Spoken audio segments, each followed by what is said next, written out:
जय हिंद दोस्तों। आज का वीडियो हमारा बहुत इंपॉर्टेंट होने वाला है दोस्तों। UP PCS RO ARO exam का ये दूसरा सेट है। पहला सेट अगर आपने नहीं देखा है तो देख लीजिएगा। गंगा पार सीरीज का पहला सेट दोस्तों, ये दूसरा सेट है। 31 नंबर सवाल से शुरू होता है दोस्तों। शुरू करते हैं प्रश्न। 31 नंबर प्रश्न है, आविर्भूत का सही विलोम शब्द पूछ रहा है दोस्तों। आविर्भूत का सही विलोम, या फिर उल्टा शब्द हम कह सकते हैं, या विलोम मार्थी शब्द कहेंगे दोस्तों। क्या है ये? अनास्था है, अनेकता है, या तिरोभूत है, या फिर अनावृष्टि है दोस्तों। इस प्रश्न का राइट आंसर होगा तिरोभूत। आविर्भूत का सही विलोम तिरोभूत होता है दोस्तों। अनास्था का विलोम तो आस्था होगा, अनेकता का एकता हो जाएगा दोस्तों, और अनावृष्टि का वृष्टि होता है। तो आविर्भूत का सही विलोम होगा तिरोभूत। चलते हैं अगले प्रश्न की ओर दोस्तों। वीडियो अंत तक देखना है दोस्तों, बहुत इंपॉर्टेंट रहेगा वीडियो। प्रश्न 32 है, क्षणिक का सही विलोम पूछ रहा है दोस्तों। क्षणिक एक शब्द है, इसका सही विलोम पूछ रहा है। क्या अल्प है, शाश्वत है, क्षर है, या फिर विमुख है? इस प्रश्न का राइट आंसर दोस्तों, क्षणिक का जो होता है दोस्तों, ये शाश्वत होता है, शाश्वत। बी हमारे प्रश्न का राइट आंसर होगा दोस्तों। इसका विलोमार्थी होगा शाश्वत। और शब्द हम यहाँ पर देख लेते हैं दोस्तों।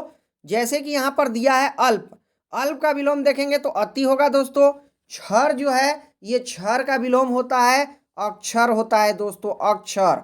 अब विमुख का उन्मुख होता है, विमुख का होता है उन्मुख। क्षर का अक्षर हो जाएगा दोस्तों। और ये अल्प का क्या होगा?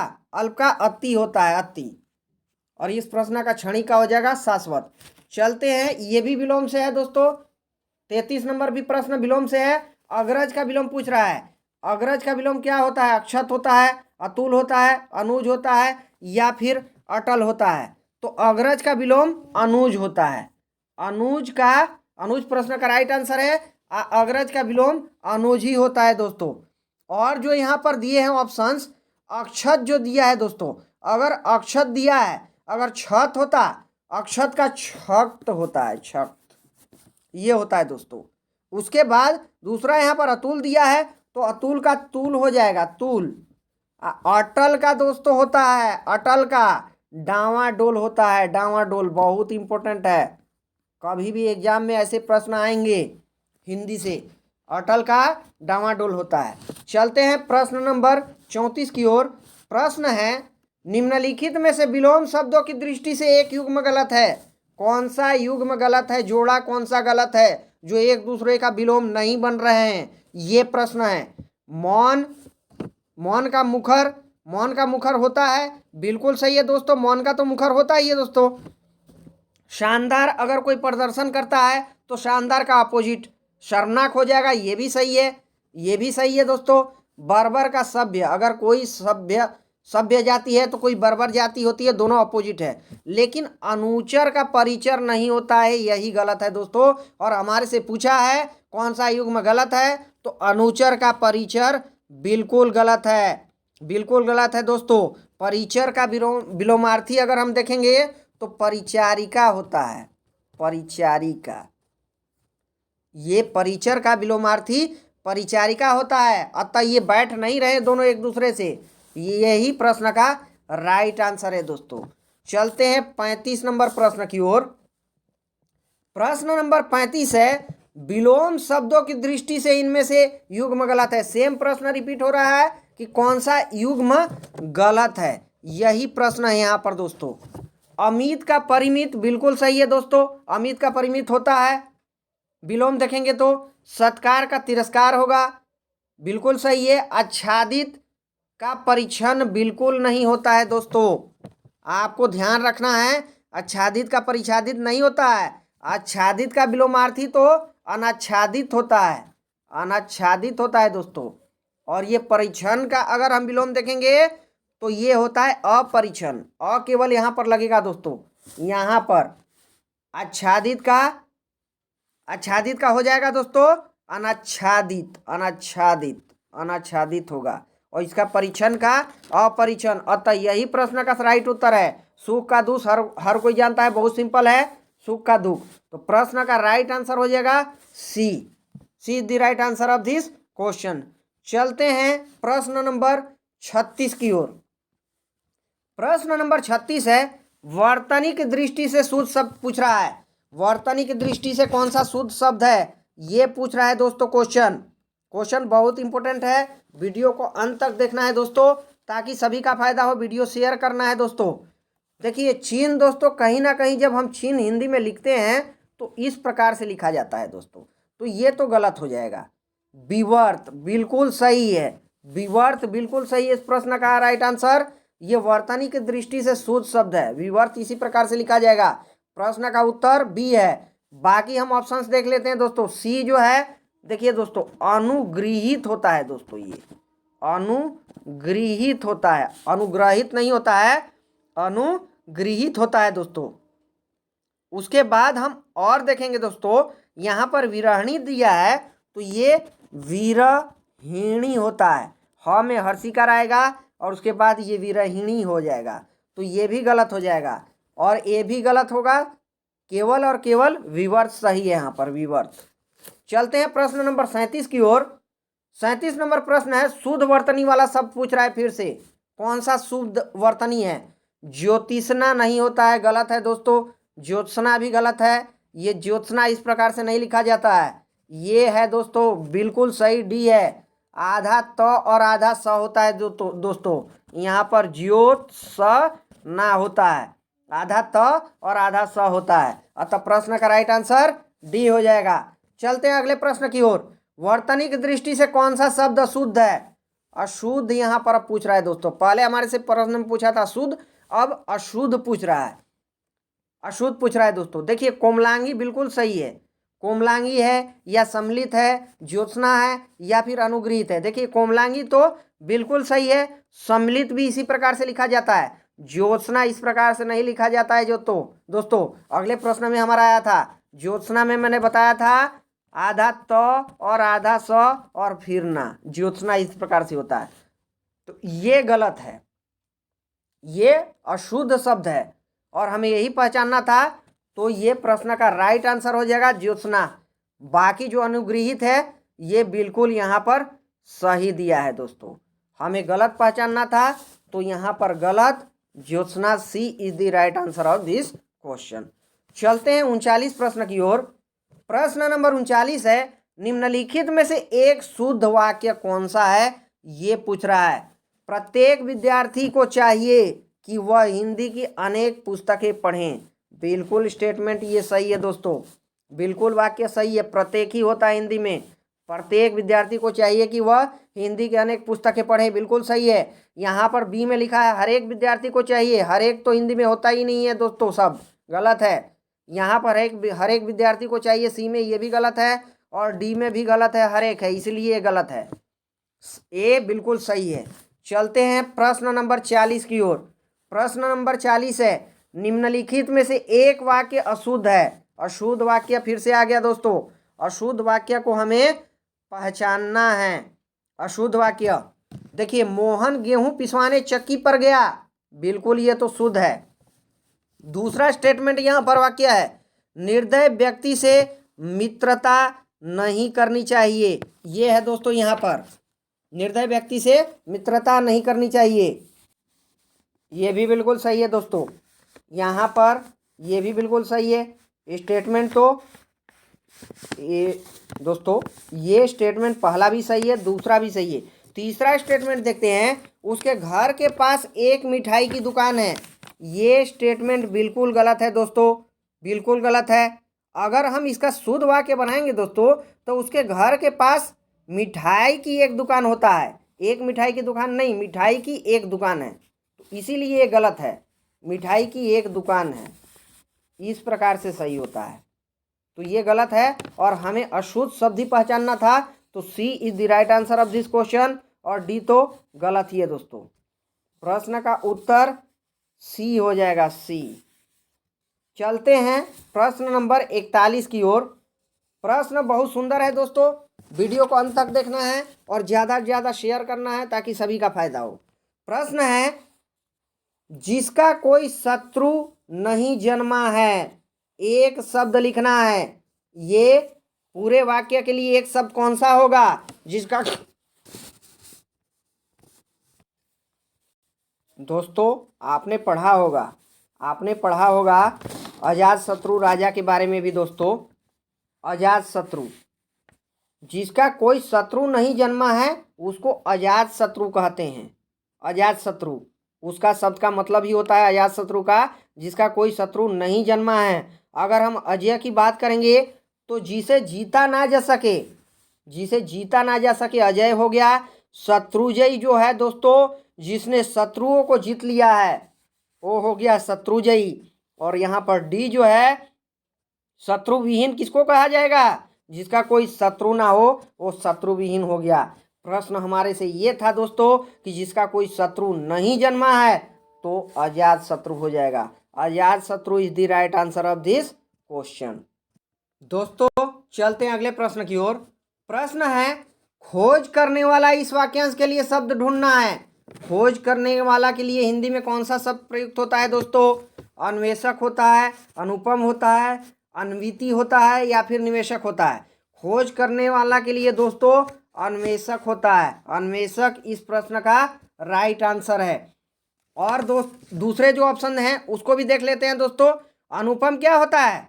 अनुपम जिसकी उपमा ना दी जा सके अनुपम कहेंगे दोस्तों। कोई भी शब्द इसमें से आ सकता है, प्रत्येक 4 क्वेश्चन यहाँ पर बनेगा दोस्तों। अन्विति किसके लिए प्रयुक्त होता है? अन्विति होने की अवस्था, अन्विति होने की अवस्था को अन्विति कहेंगे। अनिवेशक निवेश करने वाला को निवेशक कहते हैं दोस्तों।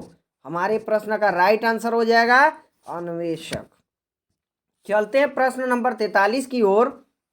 प्रश्न नंबर 43 है जिसकी ग्रीवा सुंदर हो उसके लिए एक शब्द लिखना है। जिसकी ग्रीवा सुंदर हो उसके लिए पार्थिव शब्द है या फिर सुग्रीव है या फिर सुधीर है या फिर सुनील है। तो सुग्रीव प्रयोग किया जाता है दोस्तों। जिसकी ग्रीवा सुंदर हो उसके लिए सुग्रीव प्रयोग किया जाता है। और 3 ऑप्शंस हम देख लेते हैं दोस्तों। कोई भी ऑप्शंस आ सकते हैं एग्जाम में, याद रखिएगा। बहुत इंपॉर्टेंट वीडियो बनने वाला है और वीडियो का आपको अंत तक देखना है। पार्थिव जो शब्द यूज किया गया है यहाँ पर दोस्तों ए में, जो पृथ्वी से संबंधित हो। पार्थिव शरीर देखते हैं ना दोस्तों, पार्थिव शरीर कहते हैं कि पार्थिव शरीर जो है उनके घर तक ले जाया गया। तो वही चीज़ है, पार्थिव का शब्द का मतलब होता है जो पृथ्वी से संबंधित हो। यहाँ पर सुधीर भी दिया, उसका भी देख लेते हैं दोस्तों। सुधीर किसके लिए प्रयुक्त होता है? जो बहुत धैर्यवान हो उसको सुधीर प्रयुक्त होता है, जो बहुत धैर्यवान हो। और सुनील जो है जो अत्यधिक नीला हो, जो अत्यधिक नीला हो उसको सुनील कहेंगे। हमारे प्रश्न का राइट आंसर सुग्रीव हो जाएगा। चलते हैं प्रश्न नंबर 44 की ओर। प्रश्न नंबर 44 है जिसका अनुभव इंद्रियों द्वारा ना हो सके उसके लिए शब्द। जिसका अनुभव इंद्रियों द्वारा ना हो सके, जितेंद्र है, अतिनिंद्रिय है, ऐन्द्रिक है या फिर इनमें से कोई नहीं है। इस प्रश्न का राइट आंसर क्या है दोस्तों? तो इस प्रश्न का राइट आंसर अतीन्द्रिय है। जिसका अनुभव इंद्रियों द्वारा ना हो सके उसको अतीन्द्रिय कहते हैं। और ऑप्शंस यहाँ पर देख लेते हैं दोस्तों। बहुत इंपॉर्टेंट वीडियो है दोस्तों। यहाँ पर जितेंद्र शब्द का प्रयोग किया गया है। किसके लिए जितेंद्र शब्द प्रयुक्त होता है दोस्तों? जिसने इंद्रियों को जीत लिया है। अगर यहाँ पर जिसने इंद्रियों को जीत लिया हो इस प्रकार से प्रश्न होता तो हमारा उत्तर जितेंद्र हो जाता। ऐन्द्रिक जो है इंद्रियों से संबंधित है दोस्तों। इंद्रियों से संबंधित अगर प्रश्न में होता तो हमारा उत्तर ऐन्द्रिक हो जाता। परंतु जिसका अनुभव इंद्रियों द्वारा न हो सके इसके लिए अतीन्द्रिय शब्द प्रयुक्त होता है दोस्तों। चलते हैं प्रश्न नंबर 45 की ओर। प्रश्न नंबर 45 है वाक्यांशों और उनके लिए प्रयुक्त शब्दों के निम्नलिखित युग्मों में से सही युग्म का चयन करना है।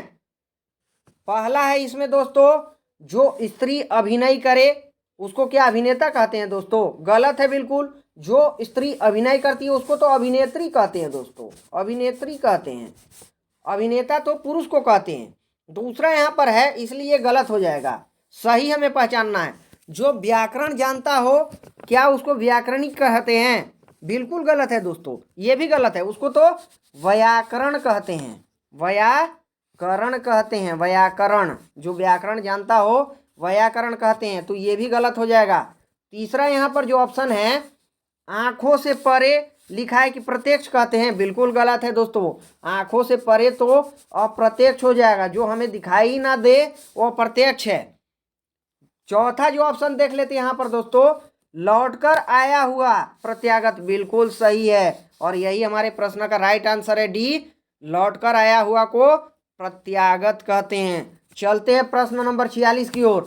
प्रश्न नंबर 46 है, निम्नलिखित में से तत्सम शब्द कौन सा है? तत्सम शब्द पूछ रहा है। उछा तद्भव है, उजला भी तद्भव है दोस्तों, उल्लू भी तद्भव है, होस्ट, होस्ट जो लिखा है यही सही है और ये तत्सम शब्द है। अगर हम इसका तद्भव देखेंगे दोस्तों तो होंठ होता है, होंठ।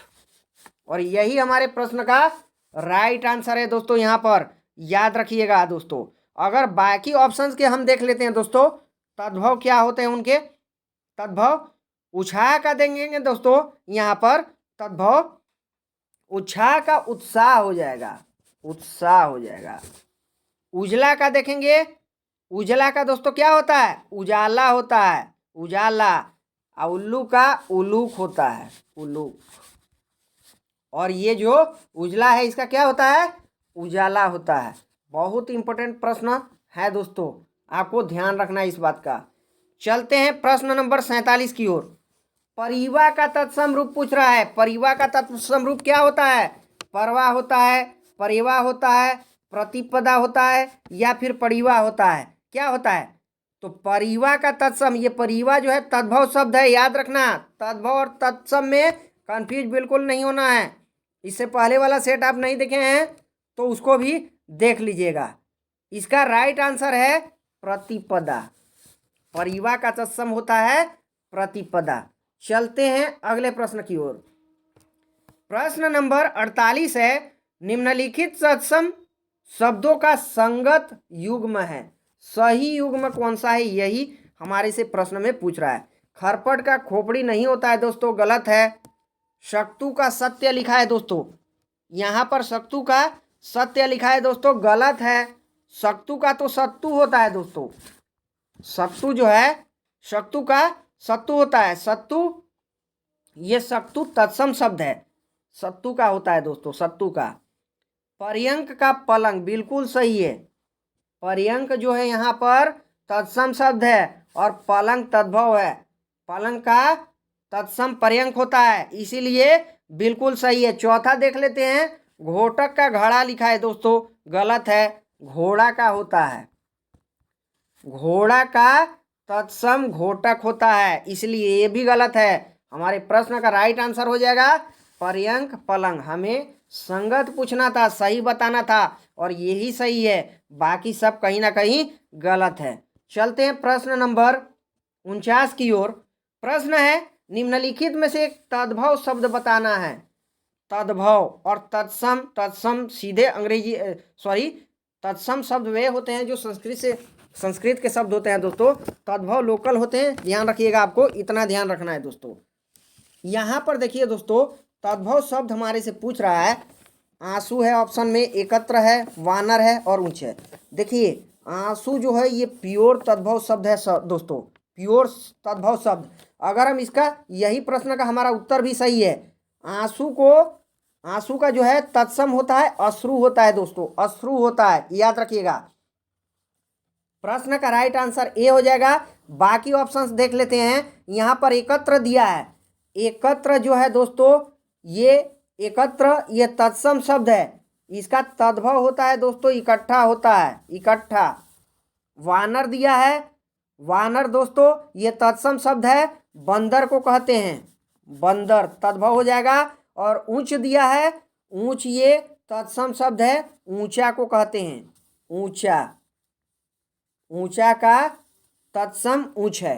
तो प्रश्न का राइट आंसर यहाँ पर है दोस्तों, तद्भव शब्द कौन सा है इसमें से? तो आंसू is the right answer of this question. चलते हैं अगले प्रश्न की ओर दोस्तों। प्रश्न नंबर 50 है, कपित का तद्भव पूछ रहा है दोस्तों, कपित का तद्भव पूछ रहा है। क्या कपूर है, कैथा है, केला है या फिर खजूर है। दोस्तों यहाँ पर कपूर जो दिया है, कपूर, ये कपूर जो है ना दोस्तों, कपूर किसके लिए प्रयुक्त होता है यहाँ पर? आप देखिए कपूर,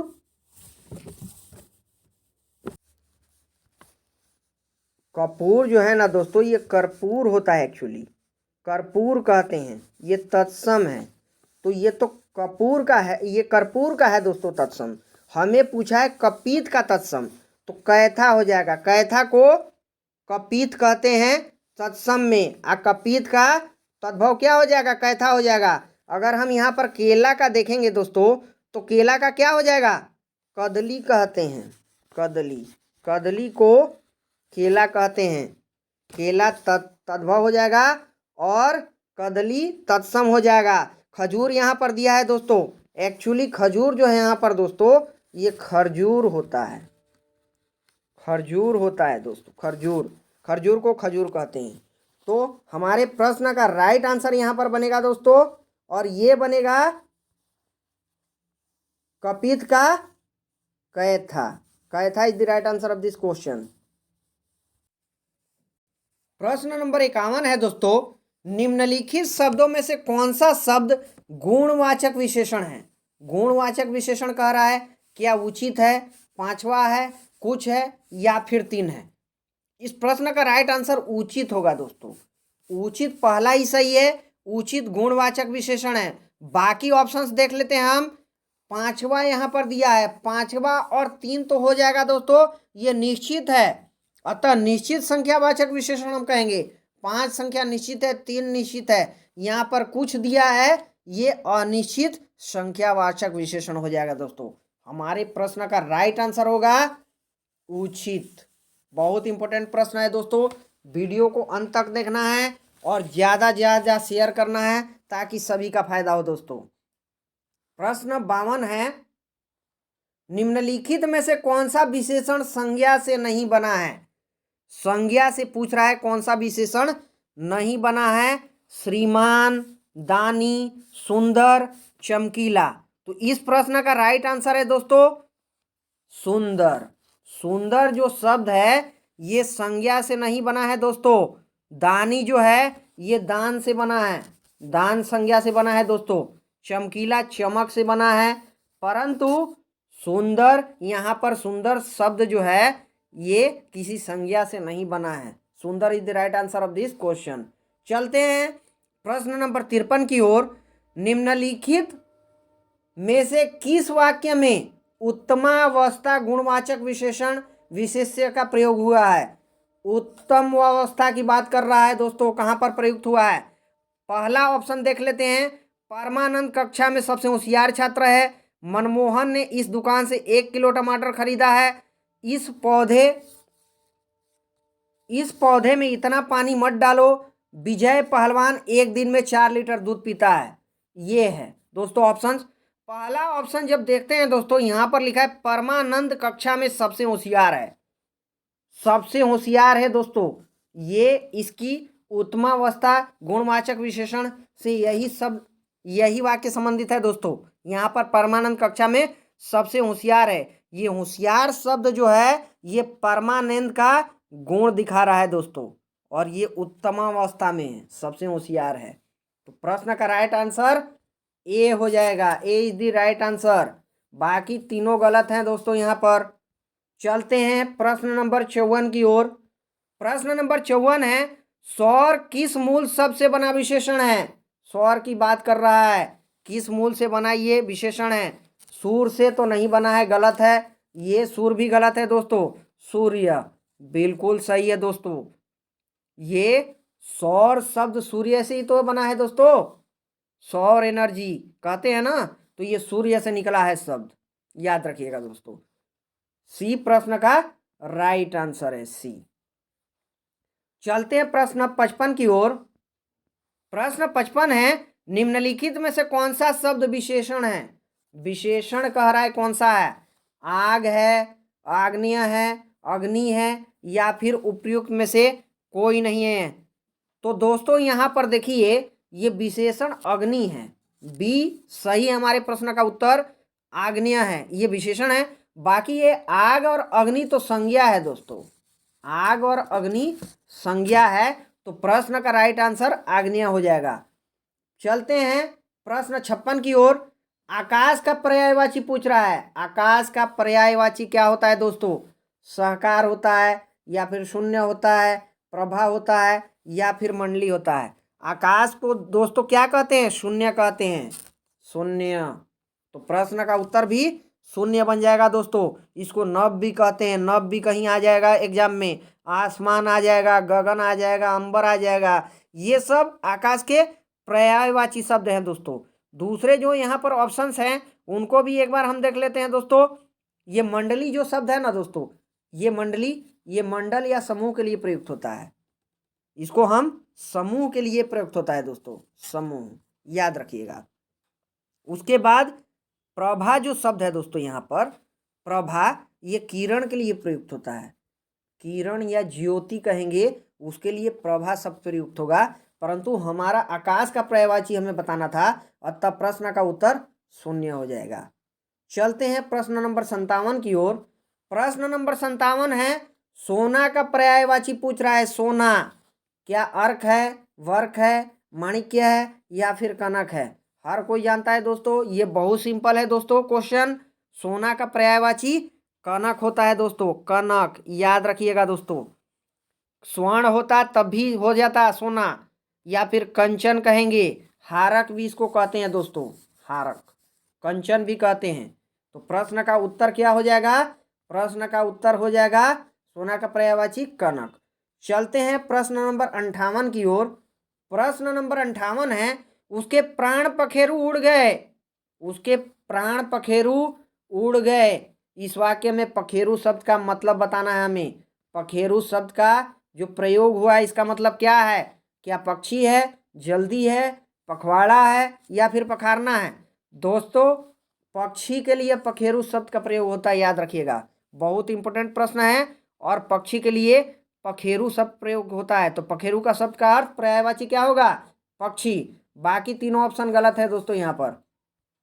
चलते हैं प्रश्न नंबर 59 की ओर। 59 नंबर प्रश्न है, निम्नलिखित में से कौन सा शब्द चंद्रमा का पर्यायवाची पूछ रहा है? चंद्रमा का पर्यायवाची सुधांशु दोस्तों, बिल्कुल सही है। चंद्रमा को सुधांशु भी कहते हैं, चांद कहते हैं। सुधाकर भी बिल्कुल सही है, सुधाकर भी बिल्कुल सही है। सुधाधर भी कहते हैं चंद्रमा को दोस्तों, सुधाधर भी कहते हैं। परंतु यहाँ पर दोस्तों सलील दिया है, सलील तो पानी को कहते हैं दोस्तों, पानी को, नीर को, जल को सलील कहते हैं। अतः इस प्रश्न का राइट आंसर डी हो जाएगा, क्योंकि डी हमारे से पूछा है चंद्रमा का पर्यायवाची जो नहीं है वही है, तो ये सलील नहीं है दोस्तों, याद रखिएगा, बहुत इंपॉर्टेंट प्रश्न है और ऐसे प्रश्न बराबर एग्जाम में आते हैं। चलते हैं प्रश्न नंबर 60 की ओर, और हमारे क्लास का अंतिम प्रश्न है दोस्तों। इससे पहले आपने सेट फर्स्ट नहीं देखा, उसको भी देख लीजिए दोस्तों, बहुत इंपॉर्टेंट वीडियो होने वाला है। प्रश्न है, निम्नांकित शब्दों में से एक शब्द माता का पर्यायवाची नहीं है। माता शब्द का पर्यायवाची नहीं है, माता को माँ भी कहेंगे दोस्तों, याद रखिएगा। ये अम्ब, अम्ब दिया है पहला, अम्ब तो माता के लिए प्रयुक्त होता है दोस्तों, बिल्कुल सही है। दूसरा जो ऑप्शन यहाँ पर दिया है दोस्तों, अम्बु दिया है, यही प्रश्न का सही उत्तर है दोस्तों। अम्बु तो जल को कहते हैं दोस्तों, अम्बु हो गया, सलील हो गया, नीर हो गया, पानी हो गया।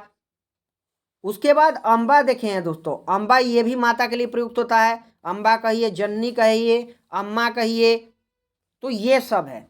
और जो नहीं हमारे से पूछा है कौन सा पर्यायवाची माता का नहीं है, तो अम्बु न है, अम्बु नहीं है। इसी प्रश्न का राइट आंसर अम्बु होगा, क्योंकि अम्बु जल को कहते हैं दोस्तों। दोस्तों वीडियो अच्छा लगे तो ज़्यादा से ज़्यादा शेयर कीजिए और चैनल को सब्सक्राइब कीजिए। थैंक यू दोस्तों।